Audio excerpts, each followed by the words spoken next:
Hi everyone, welcome back to the channel. In this video we'll discuss chapter number 4 urbanization. बेटा urbanization का मतलब होता है शहरीकरण। देखो हो क्या रहा है, रूरल एरिया से विलेजेस से बहुत सारे लोग सिटीज़ में आते जा रहे हैं। इससे जो सिटीज़ हैं उनका जो साइज़ है वो बढ़ता जा रहा है और इसी को हम कहते हैं बेटा अर्बनाइजेशन। आप लोग देखते होंगे कि आपके आसपास बहुत बड़ी बड़ी कॉलोनीज़ डेवलप हो रही हैं और जो कॉलोनीज़ अभी डेवलप हो रही हैं वो जो मेन सिटीज़ है उससे थोड़ा सा दूर जाके डेवलप हो रही हैं। तो यही क्या है बेटा, शहरीकरण, अर्बनाइजेशन। जब बहुत सारे लोग रूरल एरिया से विलेजेस से आकर के शहरों में रहने लग जाएं और शहरों का साइज़ बढ़ने लग जाए, ये क्या है, अर्बनाइजेशन। तो इस चैप्टर में हम लोग क्या क्या पढ़ेंगे, पहले तो हम यही देखेंगे कि अर्बनाइजेशन क्या होता है, फिर भाई अर्बनाइजेशन क्यों हो रहा है हम वो जानेंगे कि भाई अब क्या ऐसा हो रहा है कि बहुत सारे लोग शहरों की तरफ आते जा रहे हैं। क्या वो बेटर एजुकेशन के लिए आ रहे हैं कि हेल्थ फैसिलिटीज़ के लिए आ रहे हैं, जॉब्स के लिए आ रहे हैं या बेटर स्टैंडर्ड ऑफ लिविंग के लिए आ रहे हैं। तो क्या कारण है कि शहरीकरण होता जा रहा है। फिर हम देखेंगे कि इस अर्बनाइजेशन का इम्पैक्ट, प्रभाव क्या पड़ रहा है, स्मार्ट सिटी और दूसरे जो अर्बन सेंटर हैं उनमें क्या डिफरेंस है। फिर हम देखेंगे कि वो स्ट्रेटजीज़ कौन सी होंगी, वो कौन से स्टेप्स होंगे जो लोकल लेवल को लेने चाहिए जिससे अर्बन एरियाज़ को क्लीन रखा जा सके। बेटा बहुत सारे काम तो हमारी लोकल लेवल गवर्नमेंट कर रही है ना। हम लोग देखते हैं कि आजकल कंपटीशन हो रहा है क्लीनेस्ट सिटी का, गार्बेज वेंस कंटिन्यूसली आ रही हैं गार्बेज कलेक्शन के लिए, हर शॉप के पास डस्टबिन होता है। और हम क्या कर सकते हैं वो हम पढ़ेंगे। फिर हम देखेंगे कि अर्बनाइजेशन के नेगेटिव इम्पैक्ट को हम कैसे कम कर सकते हैं। देखो बेटा, शहरीकरण को तो हम रोक नहीं सकते, है ना, तो इसकी नेगेटिव इम्पैक्ट को कैसे कम किया जा सकता है वो तो कर ही सकते हैं। बेटा अब हम पढ़ेंगे अर्बनाइजेशन के मीनिंग को और कॉजेज़ को। तो अर्बनाइजेशन क्या है, अर्बनाइजेशन वो प्रोसेस है जहाँ पर हम देखते हैं अर्बन ग्रोथ को। शहरीकरण में हम देखते हैं कि ये वो प्रोसेस है जहाँ शहर की ग्रोथ हो रही है, शहरों का साइज़ बढ़ रहा है।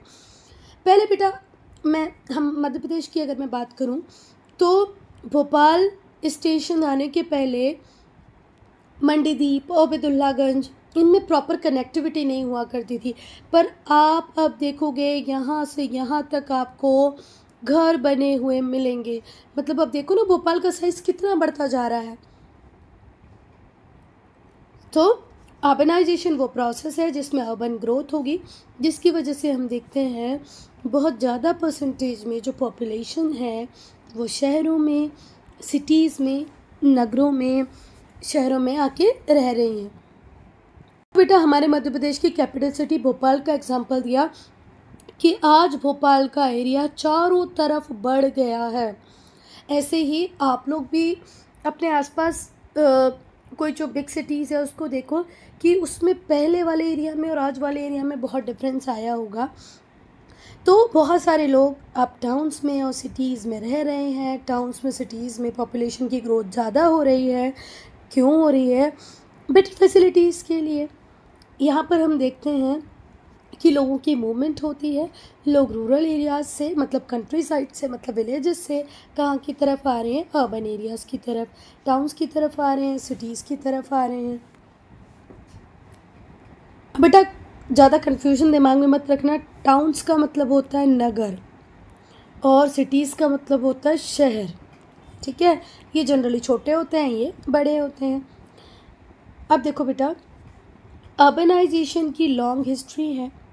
अगर हम मॉडर्न सिटी की बात करें पूरी दुनिया में तो ये डेवलप्ड हुई हैं लास्ट 200 ईयर्स में, ठीक है।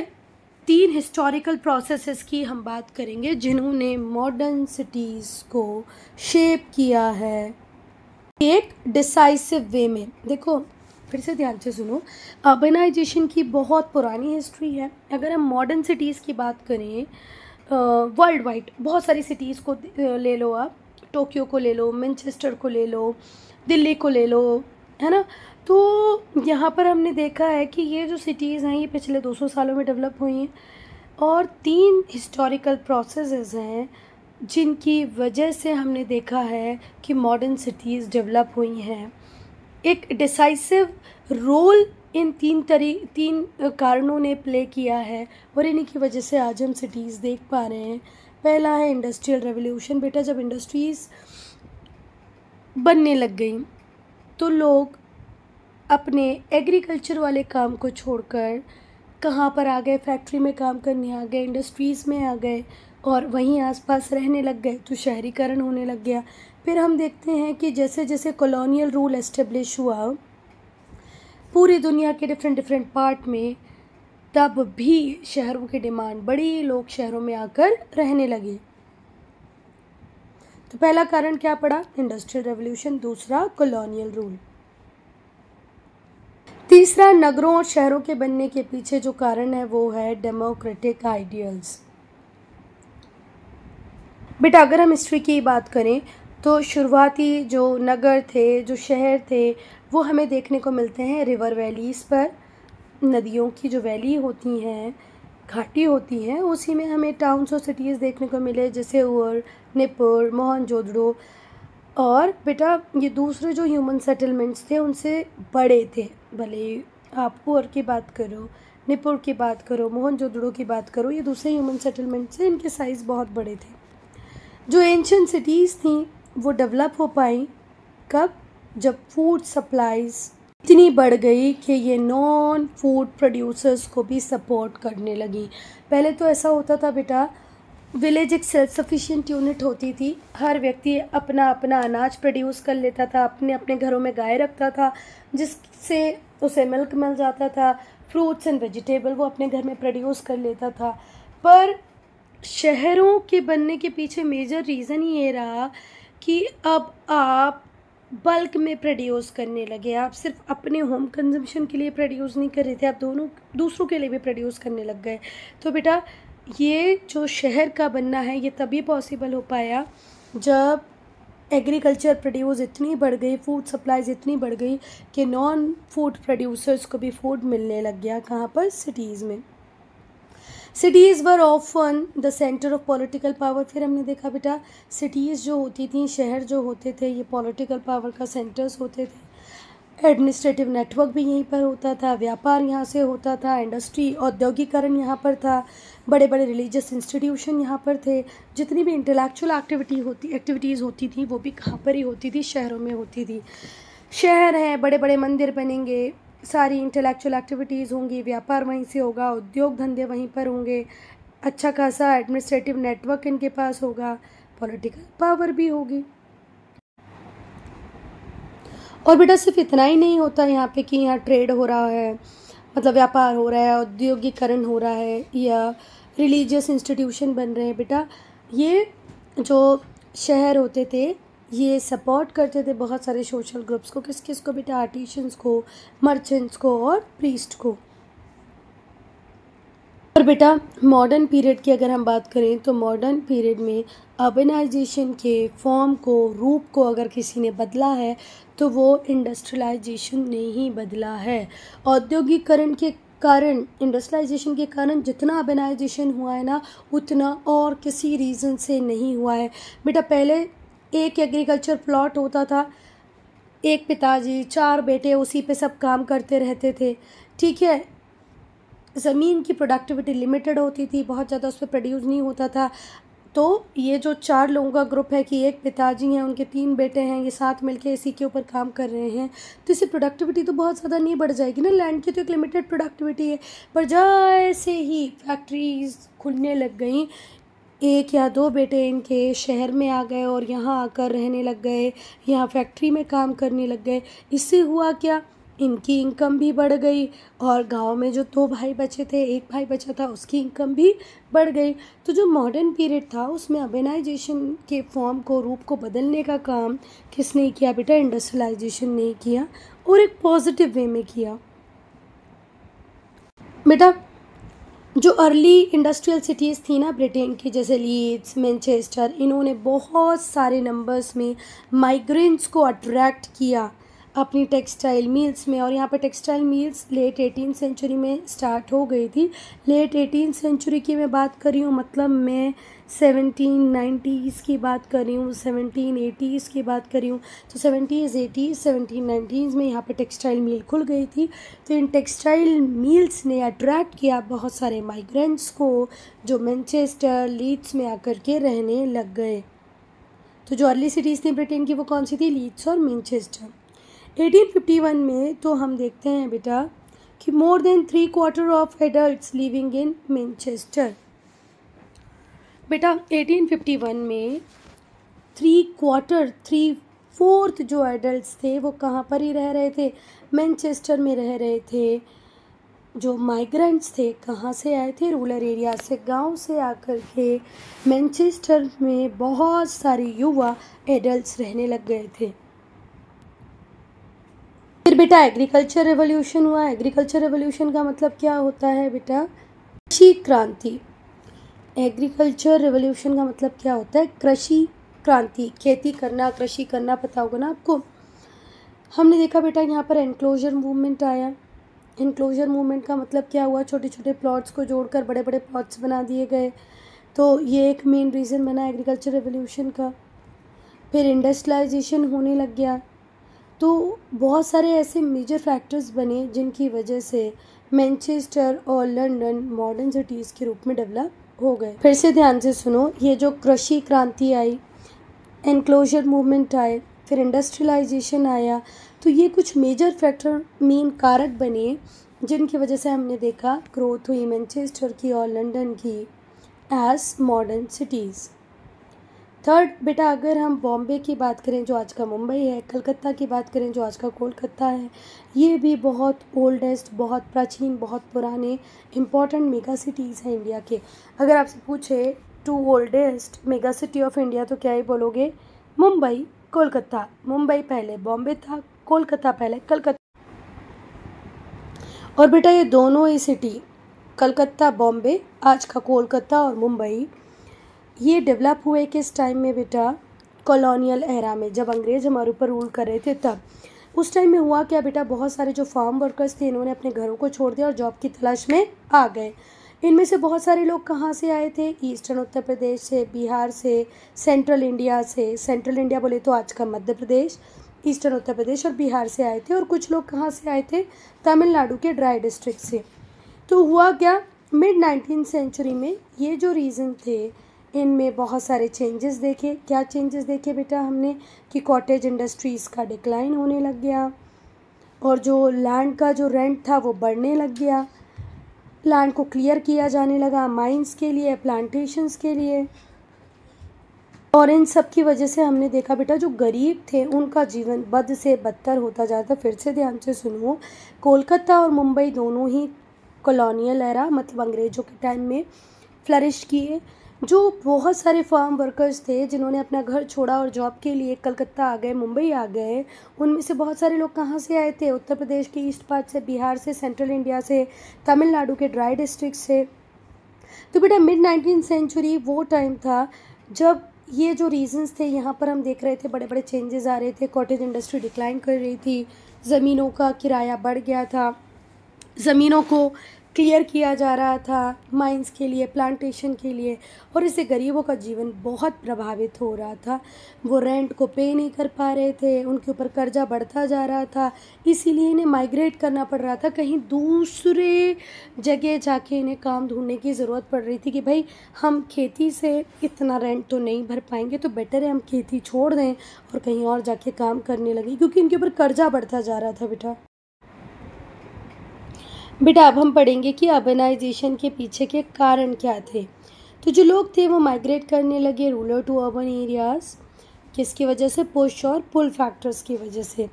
पुश और पुल फैक्टर्स की वजह से जो लोग थे वो रूरल एरियाज़ से किसकी तरफ माइग्रेट कर रहे थे बेटा? अर्बन एरियाज़ की तरफ माइग्रेट कर रहे थे। तो अब हम डिस्कस करेंगे पुल फैक्टर्स को और पुश फैक्टर्स को। तो बेटा पुल फैक्टर्स वो होते हैं जो अट्रैक्ट करते हैं लोगों को कि आओ सिटीज़ की तरफ। इसमें आता है इकोनॉमिक अपॉर्चुनिटीज़ ज़्यादा होना, बेटर जॉब्स होना, बेटर क्वालिटी ऑफ लाइफ होना। फिर से ध्यान से सुनो बेटा, पुल फैक्टर्स वो फैक्टर्स होते हैं जो अट्रैक्ट करते हैं लोगों को शहरों की तरफ कि भाई आप यहाँ आओ, यहाँ आके रहो, यहाँ आपको बेटर एजुकेशन मिलेगा, बेटर हॉस्पिटल्स मिलेंगे, बेटर मीन्स ऑफ रिक्रिएशन मिलेंगे, आपकी क्वालिटी ऑफ लाइफ इंप्रूव हो जाएगी, बेटर सर्विसेज मिलेगी in the form of education, health and entertainment, घर अच्छी तरह बने होंगे, ज़्यादा फ्रीडम होगी। अच्छा, हम शहरों में देखते हैं वीमेन एम्पावरमेंट भी ज़्यादा होता है, गाँव में घूंघट में औरतें रह रही हैं, पता नहीं क्या क्या वो ऊट पटांग सारे काम कर रही हैं जो बिल्कुल अननेसेसरी हैं, है ना। तो वीमेन एम्पावरमेंट हो, बेटर सर्विसेज हो, जैसे बैंकिंग, कम्युनिकेशन, ट्रांसपोर्टेशन, ये सारी चीज़ें शहरों में मिलती हैं तो लोग बहुत ज़्यादा अट्रैक्ट होते हैं शहरों की तरफ। और यही क्या है, सारे पुल फैक्टर्स हैं। पुश फैक्टर्स वो फैक्टर होते हैं बेटा जो कंट्री साइड में देखने को मिलते हैं, कंट्री साइड में होते हैं और वो लोगों को धक्का देते हैं, भैया जाओ यहाँ से मेजर सिटीज़ में। अब वो कौन कौन से पुश फैक्टर्स होते हैं जो लोगों को धक्का मारते हैं कि भैया जाओ, निकल जाओ यहाँ से। वो है लैक ऑफ इकोनॉमिक अपॉर्चुनिटीज़। गाँव में इकोनॉमिक अपॉर्चुनिटीज़ नहीं है बेटा, जॉब्स नहीं है, स्किल डेवलपमेंट प्रोग्राम जैसा कुछ नहीं होता है, division of land, lack of services, ना ही तो एजुकेशन है, ना कम्युनिकेशन है, ना ही तो ट्रांसपोर्टेशन है, और हेल्थ भी नहीं है। ट्रांसपीरेशन क्यों लिखा है यहाँ पे? ट्रांसपीरेशन तो वो प्रोसेस होती है जिस प्रोसेस में जो पेड़ होते हैं वो रूट्स के द्वारा लिया गया वाटर जितना यूज़ होता है उसको यूज़ करते हैं, बाकी सब रिलीज़ कर देते हैं एटमॉस्फेयर में। ट्रांसपीरेशन क्यों लिखा? ट्रांसपोर्टेशन होगा बेटा वो, अगर कुछ होता भी हो तो मुझे नहीं पता। तो बेटर सर्विसेज नहीं है विलेजेस में, एजुकेशन नहीं है, हेल्थ सेक्टर अच्छी तरह से वहाँ पर काम नहीं करता, या बोलो तो है ही नहीं, तो इसलिए लोग शहरों की तरफ आते हैं। लो पे मिलता है, गांव में गरीबी ज़्यादा है, सूखा पड़ता है, बाढ़ आ जाती है। बेटा अब हम डिस्कस करेंगे बेटा पॉजिटिव और नेगेटिव इम्पैक्ट को, प्रभावों को, किसके? अर्बनाइजेशन के। तो अर्बनाइजेशन बेटा एक नेचुरल पार्ट है ट्रांजिशन का, जहाँ पर आप लो प्रोडक्टिविटी जो एग्रीकल्चर से हो रही थी आप कन्वर्ट करते हो हायर प्रोडक्टिविटीज़ पे जो इंडस्ट्रीज़ और सर्विस सेक्टर में दी जा रही हैं या हो रही हैं। तो अर्बनाइजेशन एक नेचुरल पार्ट है ट्रांजिशन का, जहाँ पर आप लो प्रोडक्टिविटी से किसकी तरफ जा रहे हो? हायर प्रोडक्टिविटी की तरफ जा रहे हो। एग्रीकल्चर की लो प्रोडक्टिविटी से आप हाई प्रोडक्टिविटी की तरफ आ रहे हो, जो कहाँ पर मिल रही है? उद्योगों में, इंडस्ट्रीज़ में और सर्विस सेक्टर में। सिटीज़ बेटा इम्पॉर्टेंट ड्राइवर्स हैं डेवलपमेंट का। गरीबी यहाँ पर बहुत कम होती है, पावर्टी रिडक्शन का। जितने ज़्यादा शहर बनते जाएंगे उतना ज़्यादा गरीबी दूर होती जाएगी रूरल एरियाज़ में, अर्बन एरियाज़ में, उतना ज़्यादा रूरल एरियाज़ में डेवलपमेंट भी देखने को मिलेगा, क्योंकि ये दोनों ही कॉन्सेंट्रेट करते हैं किस पे बेटा? नेशनल इकोनॉमिक एक्टिविटी पे। जो सरकारें हैं, जो कॉमर्स है, जो ट्रांसपोर्टेशन है बेटा, लगभग 80% जो ग्लोबल इनकम होती है वो सिटीज़ में ही जनरेट होती है। फिर से ध्यान से सुनो, सिटीज़ एक इम्पॉर्टेंट ड्राइवर की तरह काम करते हैं, ये हमारी कंट्री के डेवलपमेंट में इम्पॉर्टेंट रोल प्ले करते हैं, गरीबी को हटा रहे हैं। और अगर गरीबी हटेगी तो अर्बन एरिया से भी हटेगी बेटा, रूरल एरिया से भी हटेगी। अर्बन एरियाज़ का भी डेवलपमेंट होगा, रूरल एरियाज़ का भी डेवलपमेंट होगा, क्योंकि हम देखते हैं कि जो 80% ग्लोबल इनकम है वो जनरेट कौन ही कर रही है? सिटीज़ ही कर रही हैं।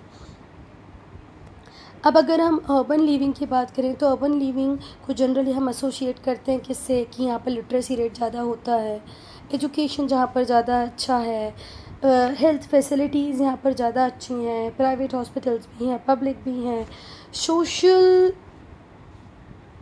का एक्सेस आपको सिटीज़ में ज़्यादा मिलेगा।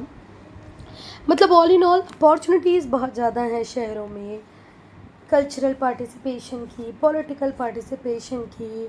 तो शहरों में बेटा विकास तो है, और आज हर व्यक्ति गांव से निकल के शहर में आना चाहता है, क्योंकि उसे पता है कि मैं किसी दिन बीमार पड़ा तो गांव में मुझे अच्छा इलाज नहीं मिलेगा, मेरे बच्चों को अच्छी एजुकेशन नहीं मिलेगी। अगर मैं कहीं एंटरटेनमेंट रिक्रिएशन की बात करूं तो वो भी मुझे गांव में अच्छा सा नहीं मिलेगा। आज आप कितने ऐसे विलेजेस को जानते हो जहाँ पर थिएटर होगा, है ना, जहाँ पर क्या होगा, PVR होगा, सिनेमा होगा। बेटा कोई भी कंट्री अपने मिडिल इनकम स्टेटस तक नहीं पहुंच पाएगी, कब तक? जब तक पॉपुलेशन का एक अच्छा खासा शिफ्ट वो नहीं देखेगी कि इसमें सिटीज़ में। ध्यान से सुनो, कोई भी कंट्री मिडिल इनकम स्टेटस तक नहीं पहुंच पाएगी जब तक कि उस कंट्री में पॉपुलेशन का जो शिफ्ट है वो सिटीज़ में ना हो जाए, और थोड़ा बहुत नहीं, अच्छा खासा सिग्निफिकेंट है। बेटा यहाँ पर वर्ल्ड की मेगा सिटीज़ दी हुई हैं और वहाँ पर जितनी पॉपुलेशन रहती है वो दिया गया है। तो टोक्यो में रहते हैं 38 मिलियन, दिल्ली में 25.7, Shanghai 23.7, शाओपॉल 21.1, Mumbai 21, Mexico 21, Beijing 20.4, Osaka 20.2, Cairo 18.8, New York में 18.6। ये सब मिलियंस में पढ़ा अपन ने, है ना बेटा। अभी तो हमने देखा कि एडवांटेज क्या क्या होते हैं सिटीज़ के, पर जो स्पीड और जो स्केल है ना बेटा अर्बनाइजेशन का, मतलब इस हद तक और इतनी तेज़ी से ये हो रहा है कि इसने हमारे सामने बहुत सारे चैलेंजेस भी खड़े किए हैं। हम देख रहे हैं एनवायरनमेंट की क्वालिटी डिग्रेड होती जा रही है, क्वालिटी ऑफ लाइफ डिग्रेड होता जा रहा है। ऑब्वियस सी बात है, तुम्हारा एनवायरनमेंट, आपका इकोलॉजिकल बैलेंस बिगड़ेगा तो आपकी हेल्थ भी बिगड़ेगी, आपकी क्वालिटी ऑफ लाइफ पे भी बैड इम्पैक्ट, नेगेटिव इम्पैक्ट आपको देखने को मिलेंगे। हम लोग सिटीज़ में देखते हैं ट्रैफिक कंजेशन बहुत ज़्यादा होता है। अगर आप ट्रैफिक में खड़े हो, कंटिन्यूस हॉकिंग हो रही है, इसका आपके ऊपर बैड इम्पैक्ट होगा। जो पोल्यूशन होगा उसका आपके ऊपर बैड इम्पैक्ट होगा। इंडस्ट्रीज़ का कंसंट्रेशन बहुत ज़्यादा हो गया है एक ही जगह पे। वेस्ट डिस्पोजल सिस्टम इनएडिक्वेट है, मतलब जिस रेशो में सिटीज़ बढ़ती जा रही हैं उस प्रपोर्शन में हम देख रहे हैं कि वेस्ट डिस्पोजल सिस्टम नहीं बढ़ रहा है। एनवायरमेंटल कंटामिनेशन ज़्यादा देखने को हमको मिल रहा है, land pollution, air pollution, water pollution, ये सिटीज़ में ज़्यादा है बेटा as compare to countryside. Countryside में तो हम देखते हैं हमें ग्रीनरी बहुत दिखाई पड़ती है, चिप्स कुरकुरे के पैकेट यहाँ वहाँ पड़े हुए बहुत ज़्यादा दिखाई नहीं पड़ते हैं, है ना। आप लोग सबसे ज़्यादा कचरा इसी का करते हो। तो कंट्री साइड में अभी फिर भी हाल ठीक है बेटा, पर सिटीज़ में तो बहुत ख़राब स्थिति है बेटा। जो सिटीज़ हैं ये बहुत ज़्यादा प्रेशर दे रही हैं किसके ऊपर? ज़मीन के ऊपर, पानी के ऊपर, नेचुरल रिसोर्सेज के ऊपर। बेटा चेन्नई में तो पानी ज़मीन के अंदर का बिल्कुल ख़त्म हो गया है। बेटा सच में चेन्नई में अंडरग्राउंड वाटर लगभग ख़त्म हो चुका है। आप भोपाल की प्रॉब्लम ले लो, इंदौर की प्रॉब्लम देखो, लखनऊ को देख लो, यहाँ पर भी एक बड़ी प्रॉब्लम आ रही है कि जैसे ही समर्स स्टार्ट होते हैं बोरिंग से पानी आना बंद हो जाता है। क्यों? क्योंकि वाटर टेबल इतनी डिप्लीट हो जाती है, पानी इतना अंदर चला जाता है। अब पानी अंदर चला गया है, एक टाइम ऐसा होगा कि हम लोग ज़मीन के अंदर का सारा पानी ख़त्म कर चुके होंगे, है ना। तो ये सारे मैटर्स ऐसे हैं जिनको आपको कंसीडर करना ही पड़ेगा। हम देखते हैं कि अर्बनाइजेशन में बहुत सारे लोगों की इनकम को बढ़ाया, अर्बनाइजेशन ने बहुत सारे लोगों की इनकम को बढ़ाया है, पर कहीं ना कहीं इसने अर्बन पावर्टी, शहरों की जो गरीबी है, शहरों में रहने वाले जो लोग हैं उनकी गरीबी को भी बढ़ाया है। बहुत सारी जो एशियन और अफ्रीकन सिटीज़ हैं उसमें हम आजकल देखते हैं कि एक बड़ी समस्या बन गए हैं स्लम्स बोले तो झुग्गी झोपड़ी। जो स्लम्स हैं वो एक्सट्रीमली अनहाइजेनिक कंडीशंस में हैं। आप मुंबई का धारावी देख लो या और भी कोई स्लम एरिया देख लो। आप लोगों ने अगर नायक मूवी देखी होगी तो नायक मूवी में स्लम दिखाया गया है, देखा होगा आपने। एक और मूवी है स्लम डॉग मिलेनियर, तो उसमें भी स्लम्स को दिखाया गया है। तो बेटा स्लम अपने आप में एक ऐसी समस्या है जो 50 समस्याओं का जन्मदाता है। इतने अनहाइजीनिक कंडीशन में होते हैं स्लम कि अगर कोई कंटाजियस डिसीज़ एक व्यक्ति को हुई तो वो पूरे स्लम में फैल जाएगी। नॉट कंटामिनेटेड, कंटाजियस, फैलने वाली, कम्युनिकेबल डिसीज़। कॉन्सिक्वेंटली हम देखते हैं कि लोग बहुत ज़्यादा सफ़र कर रहे हैं वाटर बॉर्न डिसीज़ से, है ना। पानी साफ़ नहीं मिल रहा है शहरों में, तो वाटर बॉर्न डिसीज़ हो रही हैं, जैसे blood dysentery, diarrhoea, malaria, typhoid, jaundice. ये सब गंदा पानी पीने की वजह से हो रही हैं। शहरों में साफ़ पानी नहीं मिल रहा है, और स्लम्स में तो कंडीशन इतनी ख़राब हो जाती है कि अगर इनमें से कोई भी डिसीज़ कम्युनिकेबल हुई तो समझो स्लम में बहुत सारे लोग बहुत परेशान हो जाएंगे। तो शहरों में लोग वाटर बॉर्न डिसीज़ से सफ़र कर रहे हैं। कौन सी वाटर बॉर्न डिसीज़ बेटा? Blood dysentery, diarrhoea, malaria, typhoid, jaundice.